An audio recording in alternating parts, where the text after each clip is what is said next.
AP హైకోర్టులో inner ring road కేసుపై విచారణ జరిగింది. ఈ కేసును సీబీఐకి అప్పగించాలని ఆళ్ల రామకృష్ణారెడ్డి హైకోర్టులో పిటిషన్ దాఖలు చేశారు. పిటిషనర్ ఆర్కే తరపున అడ్వకేట్ జడ శ్రవణ్ వాదనలు వినిపించారు.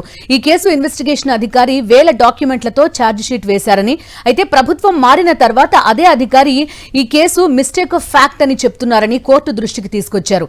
ఇన్నర్ రింగ్ రోడ్ కేసులో 15,000 డాక్యుమెంట్లు సబ్మిట్ చేసిన అధికారే ఇప్పుడు కేసు తప్పు అని చెప్తుండడం చూస్తే ఇందులో అధికార ఒత్తిడి ఉందని స్పష్టమవుతోందని అన్నారు. అందుకే ఈ కేసును సీబీఐకి అప్పగించాలని కోరుతున్నామన్నారు. చంద్రబాబు తన అధికారాన్ని అడ్డం పెట్టుకుని విచారణాధికారిని ప్రభావితం చేస్తున్నారని, అందుకే బెయిల్ రద్దు చేయాలని హైకోర్టులో వాదనలు వినిపించారు. జడ శ్రవణ్ పూర్తి వివరాలు అందిస్తారు మా కరెస్పాండెంట్ అశోక్ జాయిన్ అవుతున్నారు. అశోక్, చెప్పండి. చూస్తున్నాం కరెక్ట్ గా ఇన్వెస్టిగేషన్ అధికారి ఎన్ని డాక్యుమెంట్లు సమర్పించారు ఏంటి అనేది చూసాం. సడన్ గా ప్రభుత్వం మారిన వెంటనే ఇది మిస్టేక్ ఆఫ్ ఫ్యాక్ట్స్ కింద మారిపోయింది. ఎలా అర్థం చేసుకోవచ్చు? హైకోర్టులో ఏం జరిగింది? జడ శ్రవణ్ ఏమని అప్పీల్ చేస్తున్నారు?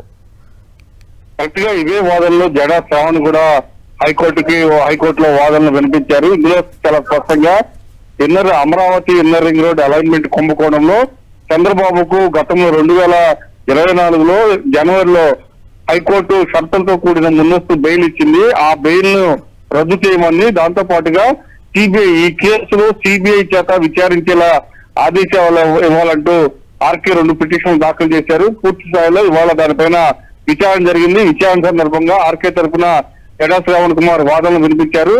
అయితే ఇన్నర్ రింగ్ రోడ్ అలైన్మెంట్ కుంభకోణంలో చాలా స్పష్టమైన ఆధారాలు ఉన్నాయి.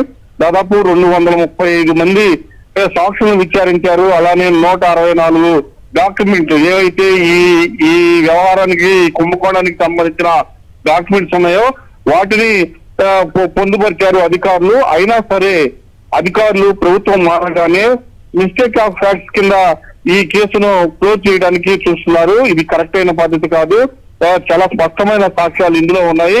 కాబట్టి ఈ కేసును సిబిఐకి విచారించేలా ఆదేశాలు ఇవ్వాలని వాదనలు వినిపించారు. అదే నేపథ్యంలో ఈ రాష్ట్రంలో మినహా ఇతర రాష్ట్రాలలో ఐపీఎస్ అధికారులంతా డీజీపీ అండర్ లో ఉంటారు, ఆయన పర్యవేక్షణలో ఉంటారు. కానీ ఈ రాష్ట్రంలో మాత్రమే చంద్రబాబు పర్యవేక్షణలో ఐపీఎస్ అధికారులంతా ఉన్నారు. కానీ ఐపీఎస్ అధికారులను వాళ్ళ పైన ఒత్తిడి తెచ్చి ఇన్వెస్టిగేషన్ అధికారులను ప్రభావితం చేస్తున్నారు. కాబట్టి చంద్రబాబు ముందస్తు బెయిల్ ను రద్దు చేయాలి. బెయిల్ ఇచ్చేటప్పుడు చాలా స్పష్టంగా హైకోర్టు కొన్ని షరతులు విధించింది.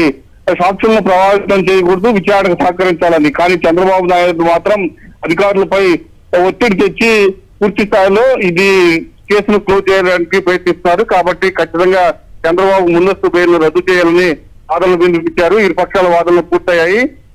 తీర్పును రిజర్వ్ చేసింది హైకోర్టు. Ashok, thank you.